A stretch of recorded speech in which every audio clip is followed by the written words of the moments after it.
Well, you should know that that was the third Wonder Woman done. There were 2 Wonder Women before that.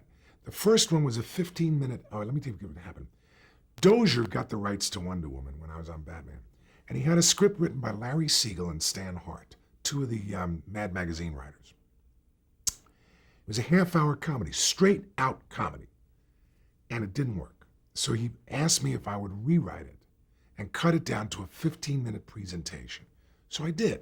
I wrote a 15-minute presentation. It was eventually directed by Les Martinson, who directed PT 109, who also directed shows I wrote for Love American Style.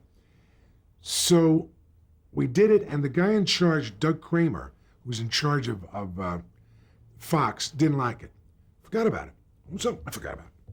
Now he calls me up a few years later and says he wants to do Wonder Woman as a 1-hour thing, pilot. And I said, who do you have to play the lead? And he said, Kathy Lee Crosby. I said, she's wrong for the part. He said, what do you mean? I said, she's blonde. He said, so what? I said, Wonder Woman has dark hair. He said, what are you talking about? I said, I'm a fan of Wonder Woman. I read the comic book. Wonder Woman has dark hair. He says, no, what's the difference? I said, I'm not going to do it. He wanted to do it modern, where she was a CIA, involved with CIA. And I said, the CIA are scumbags.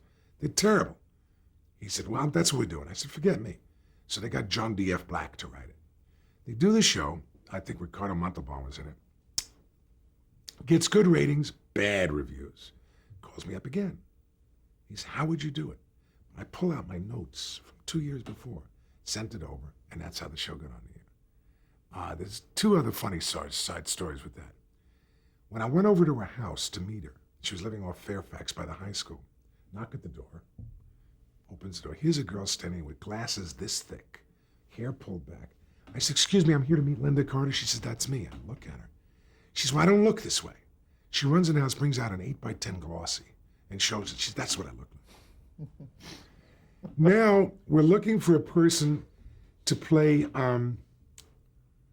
Steve Trevor. I run into Lyle Wagner in the parking lot at CBS. He'd been with the Carol Burnett show, and he quit, thinking that the world was going to bang down his door looking for him. Of course, nobody called.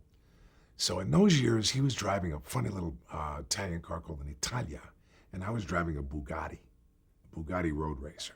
So the 2 of us had that much in common, with these little fancy little cars. He says, Stanley, I'm stuck. I don't know what to do. I need a job. And I was just writing Wonder Woman at the time. So I said, I have an idea. And I wrote Lieutenant Colonel Steve Trevor, a Lyle Wagner type. Parenthesis, better yet, get Lyle Wagner. Enters. He got the part. Changed his life. He never forgot that.